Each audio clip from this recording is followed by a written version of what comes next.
अभी हम लोग न्यूटन थर्ड लॉ के कंसेप्ट को देखेंगे।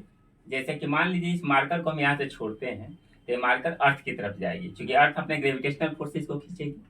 और आप न्यूटन थर्ड लॉ से के अकॉर्डिंग पढ़े हैं कि जितनी फोर्स से अर्थ इस मार्कर को अपने तरफ खींचेगी, ये मार्कर भी अर्थ को उतना ही फोर्स से अपने तरफ खींचेगा। तो जब दोनों फोर्स इक्वल है तो हर हाल में मार्कर ही अर्थ की तरफ क्यों जाती है, अर्थ मार्कर की तरफ क्यों नहीं जाती है, इसी को हम लोग देखेंगे। ठीक है, आप जनरली देखेंगे कि लाइटर ऑब्जेक्ट जो है, हल्की ऑब्जेक्ट हमेशा भारी ऑब्जेक्ट की तरफ अट्रैक्ट होती है। इसका कारण है एक्सेलरेशन। ये कैसे होता है उसको हम लोग अभी देखेंगे। आप न्यूटन लॉ के अकॉर्डिंग पढ़े हैं F equal to M A, force equal to mass into acceleration. इस फॉर्मूला से A इक्वल टू आएगा F अपॉन m। ओके, अब जिस ऑब्जेक्ट की एक्सेलरेशन ज्यादा होगी वही ऑब्जेक्ट दूसरे ऑब्जेक्ट की तरफ जाएगा। और अर्थ और मार्कर के टर्म में हम बात करें तो इस मार्कर की एक्सेलरेशन ज्यादा होगी और अर्थ की एक्सेलरेशन कम होगी, जिसके कारण हर हाल में मार्कर अर्थ की तरफ जाएगा, अर्थ मार्कर की तरफ नहीं जाएगी। इसको हम लोग एक एग्जांपल से समझ सकते हैं। जैसे मान लीजिए दो ऑब्जेक्ट लेंगे, एक लाइटर ऑब्जेक्ट, एक हल्की ऑब्जेक्ट, एक भारी ऑब्जेक्ट। जिस तरह से ये मार्कर हल्का था और अर्थ काफी भारी थी। एक मान लीजिए कि 1000 kg का ऑब्जेक्ट है, ठीक है, और इस पे एक फोर्स लग रहा है 10 न्यूटन का। कितना का? 10 न्यूटन का। एक दूसरी ऑब्जेक्ट है जिसकी मास है 1 kg और इस पे भी हम सेम फोर्स लगा रहे हैं 10 न्यूटन। दोनों पे सेम फोर्स अप्लाई हो रहा है, 10 न्यूटन इस पे भी, 10 न्यूटन इस पे भी। लेकिन इसकी मास है 1000 kg और इसकी मास है 1 kg। इसमें देखेंगे कि किसकी एक्सेलरेशन ज्यादा होगी। जिसकी एक्सेलरेशन ज्यादा होगी वो ऑब्जेक्ट दूसरे ऑब्जेक्ट की तरफ जाएगा। इस केस में चूंकि दोनों का हम सेम फोर्स अप्लाई कर रहे हैं, इतना ही फोर्स पे इसकी एक्सेलरेशन कितना होगी, A equal to F by M. Force कितना है 10 न्यूटन, मास कितना है 10 kg। इस फॉर्मूला से फोर्स 10 न्यूटन, मास 10 kg, 1000 kg। तो यहाँ पे एक्सेलरेशन की वैल्यू आ जाएगी 10 अपॉन 1000। ओके, ये 10 से 10 कैंसिल होगा, ये आ जाएगा 0.01 मीटर पर सेकेंड स्क्वायर। ये एक्सेलरेशन हुई। और इतना ही फोर्स पे इस ऑब्जेक्ट की एक्सेलरेशन कितनी होगी, फिर यहाँ पे फोर्स बाई मास, फोर्स कितना 10 न्यूटन, मास कितना 1 kg। फाइनली आ जाएगा कितना 10 मीटर पर सेकेंड स्क्वायर। तो यहाँ पे सेम फोर्स अप्लाई होने के बाद यहाँ पे एक्सेलरेशन आ रही है 10 मीटर पर सेकेंड स्क्वायर, यहाँ पे एक्सेलरेशन आ रही है 0.01 मीटर पर सेकेंड स्क्वायर। तो अगर सेम फोर्स अप्लाई, अर्थ ने भी सेम फोर्स अप्लाई किया मार्कर पे, मार्कर ने भी सेम फोर्स अप्लाई किया अर्थ पे, लेकिन मास इसकी कम है जिसके कारण एक्सेलरेशन इसकी ज्यादा हुई। क्योंकि देखिए यहाँ पे इस ऑब्जेक्ट की मास क्या है, बहुत ज्यादा है, तो इसकी एक्सेलरेशन बहुत कम आई है। इस ऑब्जेक्ट की मास क्या है, बहुत कम है, तो इसकी एक्सेलरेशन बहुत ज्यादा आई है। इसमें एक्सेलरेशन कम है, इसमें एक्सेलरेशन ज्यादा है, यानी काफी स्पीड से ये ऑब्जेक्ट हल्की वाली भारी वाली की तरफ जाएगी। यानी कि अगर मार्कर बहुत छोटा है, इसके मास कम है, तो हाई एक्सेलरेशन के साथ किधर जाएगी, अर्थ की तरफ जाएगी।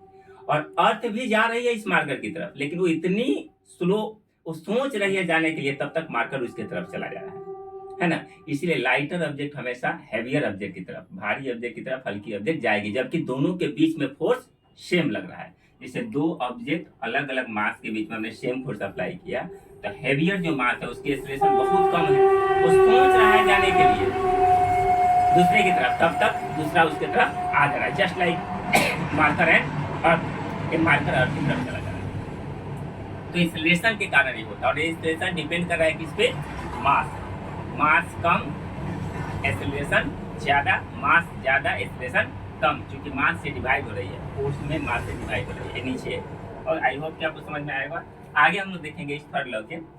दूसरी बात है कि ये एक्शन और रिएक्शन फोर्सेस जो है ये अलग अलग ऑब्जेक्ट पे लगता है, एक ही ऑब्जेक्ट पे नहीं रहता है। जैसे मान लीजिए मार्कर है, इस पर हम दो अपोजिट फोर्स अप्लाई करें, 5 न्यूटन 5 न्यूटन, इक्वल और अपोजिट, उस कंडीशन में मार्कर न इधर जाएगा न इधर जाएगा, बैलेंस कंडीशन में रहेगा। ऐसा इसलिए होगा कि दोनों फोर्स एक ही ऑब्जेक्ट पे लग रही है। लेकिन न्यूटन थर्ड लॉ के अकॉर्डिंग जो हम लोग बात करते हैं, वो एक्शन एंड रिएक्शन फोर्स जो होता है दोनों अलग अलग बॉडी पे होता है।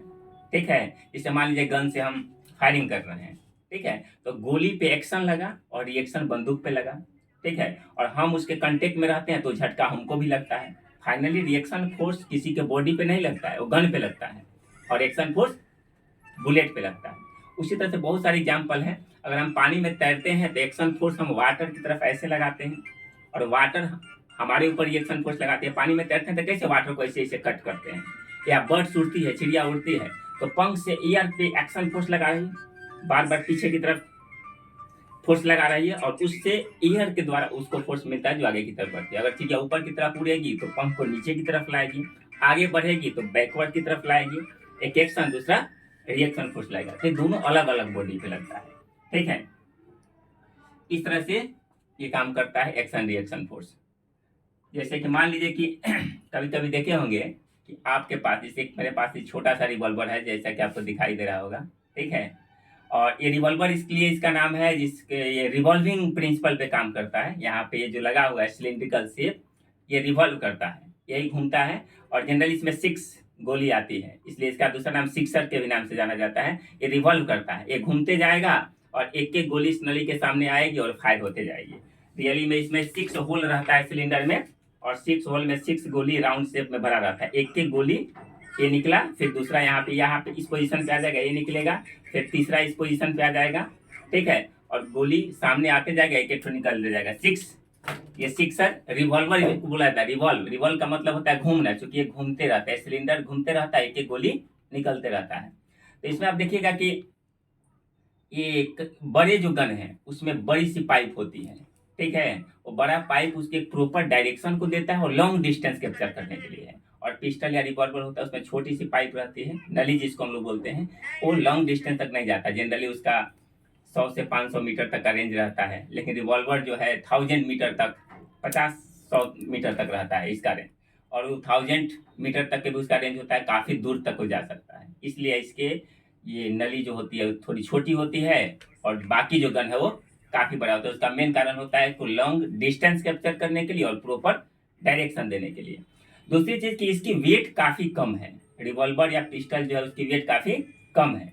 तो उसमें जो रिएक्शन फोर्स लगेगा, तो वो रिएक्शन फोर्स इसकी मास कम होने के कारण इसकी ज़्यादा वेलोसिटी से बैक आएगी। देखिएगा जनरली जो छोटे गन होते हैं पिस्टल रिवॉल्वर, उसको जब फायर किया जाता है थोड़ी सी ऐसी झटका आती है, थोड़ा सा बैक की तरफ ऐसे करेगा, क्योंकि उसकी वेलोसिटी मास कम होने के कारण वेलोसिटी ज़्यादा होगी। और हैवी जो गन है उसमें जर्किंग थोड़ी सी कम महसूस होगी। फोर्स तो ज़्यादा लाएगा लेकिन वेलोसिटी कम रहेगी, क्योंकि उसकी मास ज़्यादा है। हमने देखा ना कि ज़्यादा वेलोसिटी, ज़्यादा मासेस वाले का एक्सेलरेशन थोड़ी कम होगी, है ना। लेकिन ये ज़्यादा झटका देगा, वेलोसिटी ज़्यादा होगी क्योंकि उसकी मासेस कम है। आई होप कि ये बात आपको समझ में आई होगी। Thank you so much.